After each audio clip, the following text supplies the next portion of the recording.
Alright, first things first, this was shown to me by my really good friend Kimo. A lot of you guys have seen him on streams. I'm not really sure how he always finds out about these crazy farms, but I'm going to put his Twitter down in the description for you to follow because he's always like the first person to know about these things and I don't really know how.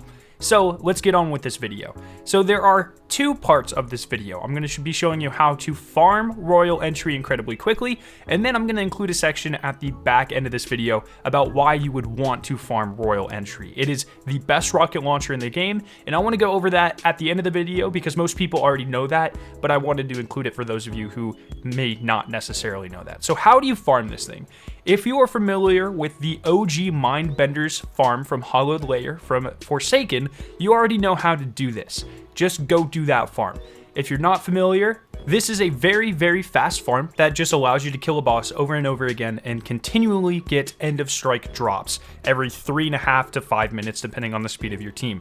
So you can do this from the director. However, the drop rates are abysmal from what I've seen anecdotally. So you're going to want to get a fire team of 3 people who want to do this farm, and then you're going to queue into the strike playlist over and over and over again until you get the hollow layered strike. The one that you usually leave during is actually the one that you need for this farm. So just keep doing this. This is the longest part of this farm. You have to get that strike.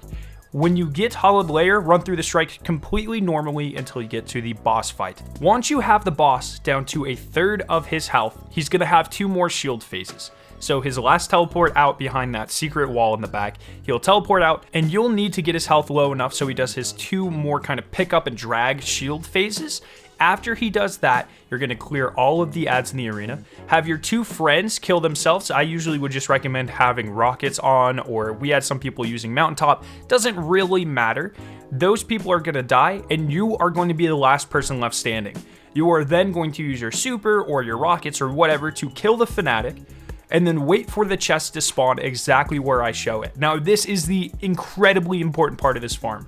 As soon as the chest appears and the kind of gates on the chest opens, it starts to open up, you need to kill yourself with a rocket or mountaintop or something. Make sure your rocket does not have lasting impressions because you'll mess up this farm. So you'll shoot the ground with the rocket, you'll blow yourself up as soon as the chest opens.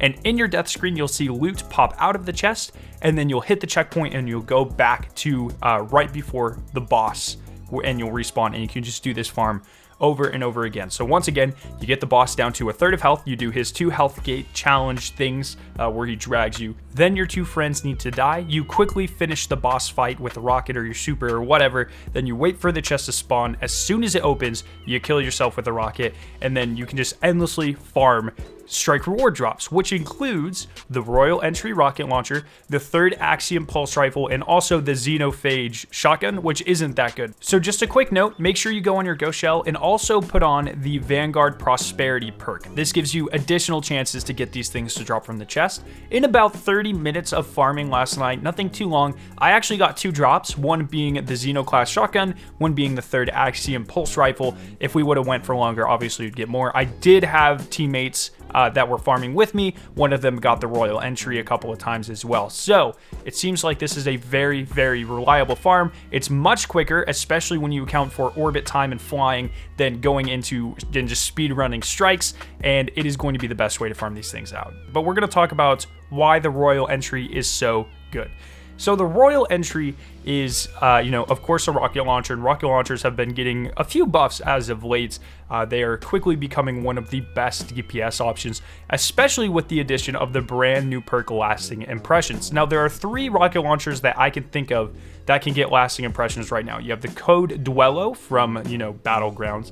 You have Tomorrow's Answer from Trials, and you have the Royal Entry from Strikes. Now, the Royal Entry, the Code Duello, and the Tomorrow's Answer, they all do the same amount of DPS. They all fire exactly the same fire rate, and rockets do not have an impact stat, meaning these things do the exact same amount of damage over time as each other. What you really want on these rockets is something like auto-loading holster and lasting impressions. That way you can do like a hot swap with Izanagi's Burden and use a rocket launcher. That's probably going to be the best DPS you could do in the entire game right now if I had to guess. But the thing that makes Royal Entry just ever so slightly better, it is the only one of these 3 rocket launchers that is a precision frame, which means it comes with the inherent tracking perk on the rocket launcher.